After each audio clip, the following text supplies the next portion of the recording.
Micron Bitcoin ETF provides investors with a regulated pathway into the cryptocurrency market.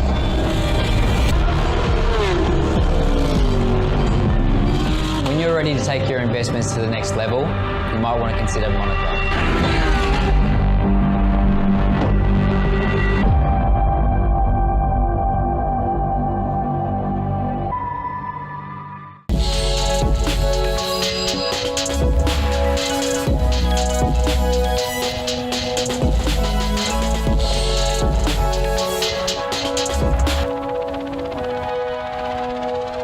Hello and welcome to the Global View on this Tuesday. I'm Andrew Gagan. Good to have you with us here at Ausbiz. Let's check global equity markets. They rose overnight with French stocks staging a relief rally after right-wing parties won a lower than expected percentage of votes. Investors on Wall Street are waiting on forthcoming US economic data and a speech by Fed Chair Jerome Powell for clues to the timing of interest rate cuts. Now, the mega-cap growth stocks, led by Apple, Amazon and Microsoft, boosted the broader market. Shares of Tesla surged ahead of its second quarter vehicle delivery data, with Wells Fargo adding the stock to its third quarter tactical ideas list, although it has retained its underweight rating on the stock as it cites the risk of price cuts.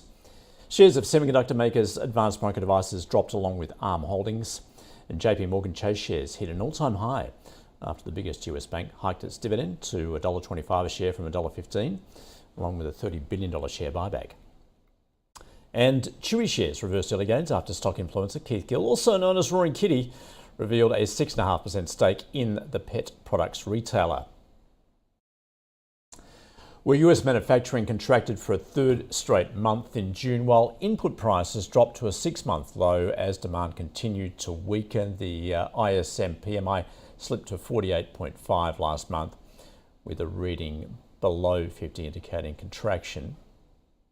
Treasury yields rose despite the soft economic data, with the market distracted by election-related policy uncertainty. The yield on the 10-year note rose to its highest level in more than a month, close to 14 basis points higher to 4.48%, the 2-year up to 4.77. And the US dollar has risen to a new 4-decade high against the yen, as Treasury yields rose sharply, with investors wary of possible intervention from Japanese authorities to boost the currency. The yen's weakness compounded by data showing Japan's economy shrank more than initially reported in the first quarter. And the euro climbed after the French far right won the first round of parliamentary elections but fell short of expectations. This as German CPI data for June showed inflation slowing to 0.1% growth for the month on month, for an annualised rate of 2.2%. The Aussie dollar trading around 66.6, or 66.5 in fact now. Well, let's take a look at what we're seeing, particularly on US markets. Steve Sosnick is the Chief Market Strategist at Interactive Brokers. He joins us now. Steve, very good to catch up with you. It wasn't really a convincing move on Wall Street. What are investors taking into account this week, bearing in mind it is a bit of a interrupted week, isn't it, with the Independence Day holiday? Yeah, I think always good to see you. I think that the main thing that investors have in mind this week is, where are they going to watch fireworks and where are they going to have a barbecue and whether they're going to be on vacation or not. Because it is going to be a strange week. Just to put it in perspective, we have a half day on Wednesday. Interestingly, Fed minutes come out at 2 p.m. after we close at 1 p.m., so that ought to be a little interesting. Then we're closed for the Independence Day holiday on the 4th of July, Thursday.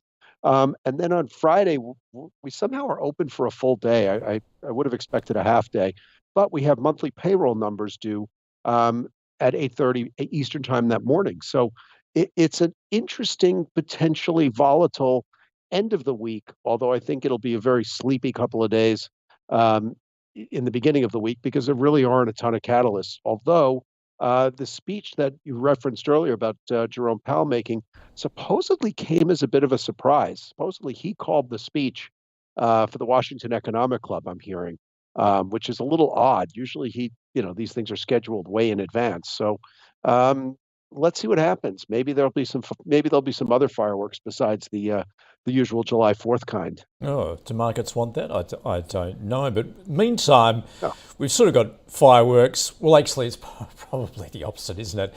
That what we saw from that presidential debate late last week, and the fallout from that is interesting, isn't it? Because speculation perhaps that Joe Biden won't make it to the election, although that remains to be seen.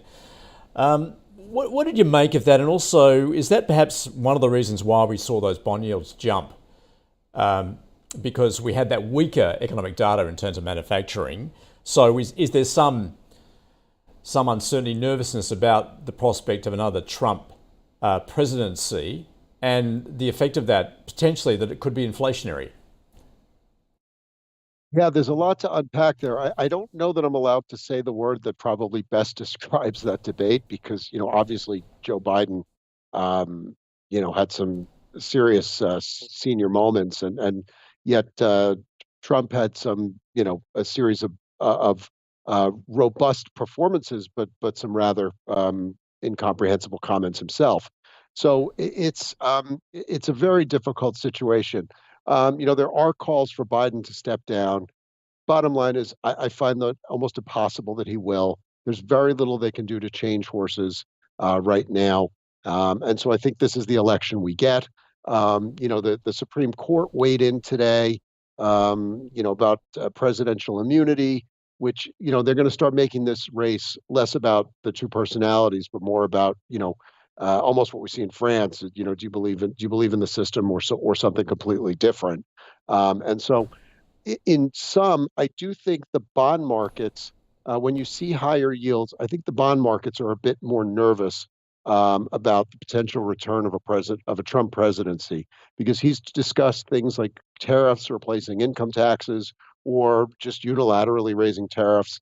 That can slow the economy down, but it could also blow up the deficit like crazy. So I've said this various times. When you look to geopolitics, the stock markets really don't know, but the bond markets really do tend to have a handle on these things, and I think that's how the bond market is voting right now.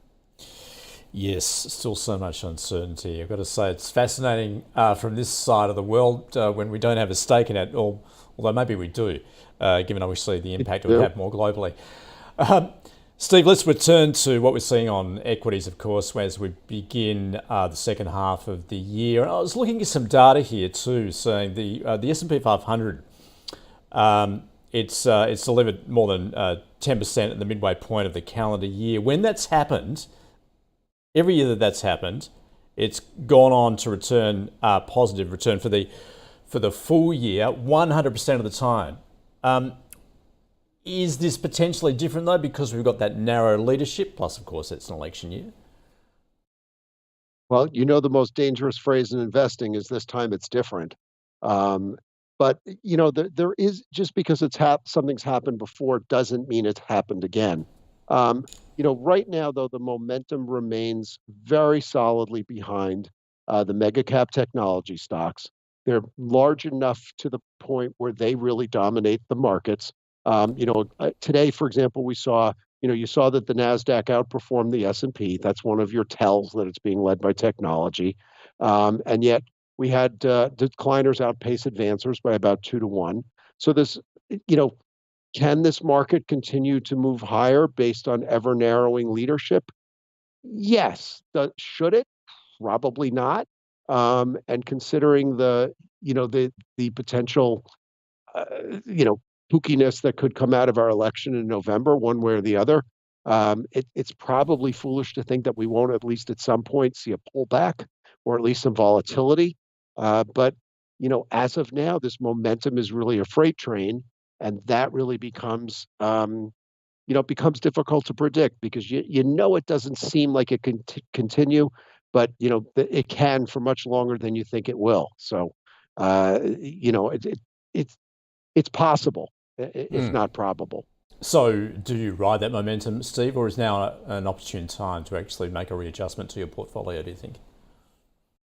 Well, we remain at levels where it's never really been cheaper to hedge. So I think that's really, kind of the way to do this is, if you continue to ride the wave, of these big cap technology stocks, of the AI trade, but start utilizing some puts to hedge against your portfolio, whether it's in individual stocks where there's basically no skew to the downside, no extra implied volatility to the downside in most of these names, or you can start to use something like, QQQ, NDX, the NASDAQ 100 related stuff, because if the market pulls back and the technology stocks are the cause of the pullback, that will bear much more of the brunt than the S&P 500 would. Steve, great to get your view as per usual from Interactive Brokers. Enjoy your Independence Day holiday, and we'll see you again next week. Thank you so much. See you next week.